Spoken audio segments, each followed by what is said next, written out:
Good morning, Kumarites. Ito at maliwanag na nga kaya nagwalis na nga muna ako sa harap ng tindahan. Magdidilig nga rin ako dahil ilang araw na nga rin pong mainit. Inaantay ko nga magising si Jowa dahil ako nga po ay mag-grocery bago siya pumasok sa kanyang trabaho. Ito at nilabas ko na nga muna itong aming basurahan para maitapon nga po yung laman nito. Unti lang naman yung kalat, Kumarites, pero mas maganda rin talaga na laging lilinisan yung harap ng tindahan natin. Ilalagay ko nga lang po sa gilid yung mga kaunting mga bato na kalat kaya winalis ko na nga muna. Pupunasan ko na nga rin muna itong patungan dito sa harap ng tindahan namin dahil medyo alikabok na nga po ito. Kumuha na nga rin po ako ng pandilig ng halaman pati na nga rin po yung dito sa harap ng bahay namin. Umaga pa lang ay umpisahan na talaga natin yung ating mga gawain para hindi nga tayo matambakan. Mas masarap kasi sa pakiramdam pag malinis nga po yung ating paligid. Binasa ko na nga rin po itong harap ng tindahan namin dahil feeling ko nga po ay mainit yung panahon ngayon para bawas alikabok na nga po sa harap ng tindahan namin. Kung lagi mo nga ginagawa yung paglilinis, Kumarites, panigurado na hanap-hanapin nga ng katawan mo pag hindi ka makapaglinis. Tapos pag nakikita mo nga makalat yung paligid mo ay talaga namang sasakit yung mata mo. So ayan, at mukhang fresh na naman nga po itong harap ng tindahan namin. Pagkapasok ko naman nga po sa loob, naisipan ko nga hugasan itong aming lagayan ng inuman ng tubig. Alikabok na kasi at pinupunasan ko nga lang po ito. Para bago nga po lagyan ng tubig ay malinis na siya.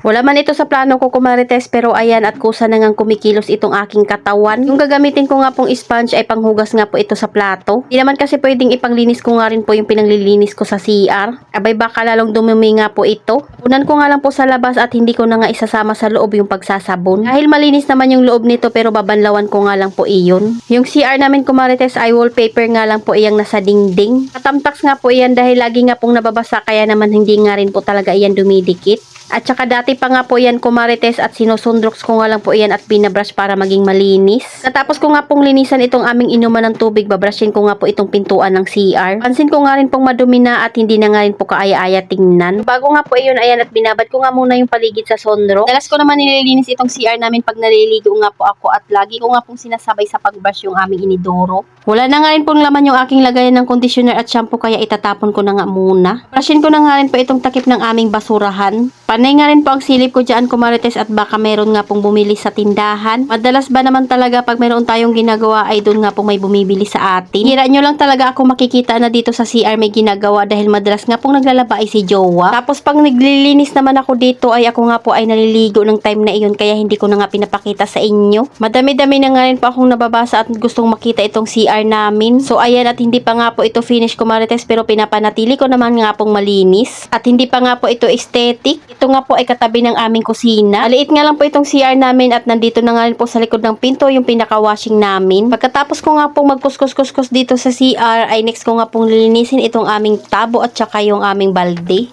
O diba, ayan, pasilip-silip tayo kung mayroong bibili. Minamadali ko na nga yung aking ginagawa, Kumarites, dahil ako nga po ay mag-grocery pa. Kukuskusan ko na nga rin po ng kaunti itong aming inidoro para naman mas lalo nga pong malinis. Ayan, at tumahawak pa nga ako dyan, Kumarites, dahil madalas ko naman nga po itong linisin. At saka kami nga lang po ang gumagamit nito.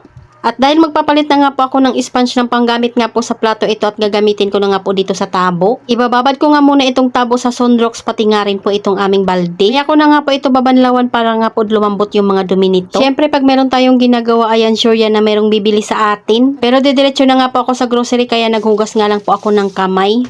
Hindi ko na nga binidyo, Kumarites, kaya ayan, nakauwi na nga po ako. Andyan pa nga po si Jowa at tinimplahan niya na nga po ako ng kape. Mabilis ang grocery lang yung ginawa ko dahil may pasok pa nga si Jowa. Kailangan ko na rin talaga mamili dahil nakikita nyo nga po yung kape ko ay bungiin na. Hindi na nga rin po yung gatas ay ilang piraso na lang. Kaya nang kakilala ko nung nakita niya nga po na marami akong bitbit, baka mapuno na nga yung tindahan ko sa aking ginagawa. Pag meron ka tindahan, ang pinaka-goal mo talaga ay mapuno ang iyong munting tindahan. Ang sarap kaya sa feeling na makita mo nga napuno ang iyong tindahan kahit wala kang ang hawak na pera. Ito, at nanghingi na nga muna ako ng tubig kay Jowa kaya talaga namang uhaw na ako. Sa dami nga po ng ginawa ko na hindi pa nga pa ako nakakapagkape at kahit pag-inom ng tubig. Ano naman talaga madalas, Kumarites, kahit nga sa pagkain ay minsan talagang nalilate tayo. At dahil mag-i-8 na nga si Jowa kaya naman papasok na nga po siya sa kanyang trabaho. Nagbabike lang naman siya, Kumarites, dahil wala naman nga po kaming motor. Mula pa nga po dati pa, ayun nga po talaga yung pinaka-service niya kahit nung wala pa kaming anak. 15 years ago nga po ay bike pa rin yung gamit niya. Dagdag po pala ako ng mga kaunting munting chichirya dahil meron na nga pong mga space dito sa aking lagayan. Tinanggalin po ng mga pansit canton dahil ilang piraso na nga lang po ito. Wala nga rin po ako ng sponge na pwede kong gamitin at bumili nga rin po pala ako ng toyo para pang refill doon sa aming kusina. Dami na nga rin po talaga akong kailangang refillan ng mga condiments doon sa aming kusina. Ubos ko nga muna dahil kailangan ko nga pong hugasan muna iyon. O diba at ikot-ikot lang talaga yung puhunan ng ating munting tindahan. Dahil pag nakakabenta tayo ay diretso agad sa grocery. Bumili pala ako ng isang balot nga po ng plastic labo dahil meron nga rin po naghahanap nito. Inuunti ko na nga pong dagdagan itong tindahan ko na madalas nga pong hinahanap sa akin na wala. Minsan lang ang merong maghanap nito. Mahalaga ay meron nga po akong maibigay. Pwede ko nga rin po itong gamitin dito sa aking munting tindahan. Hindi na nga rin po ako ng mga kaunting dilata ko marites. Kaya naman talaga sumakit din itong aking balikat. Maliban sa pagiging nanay ay nagiging kargadora din talaga tayo.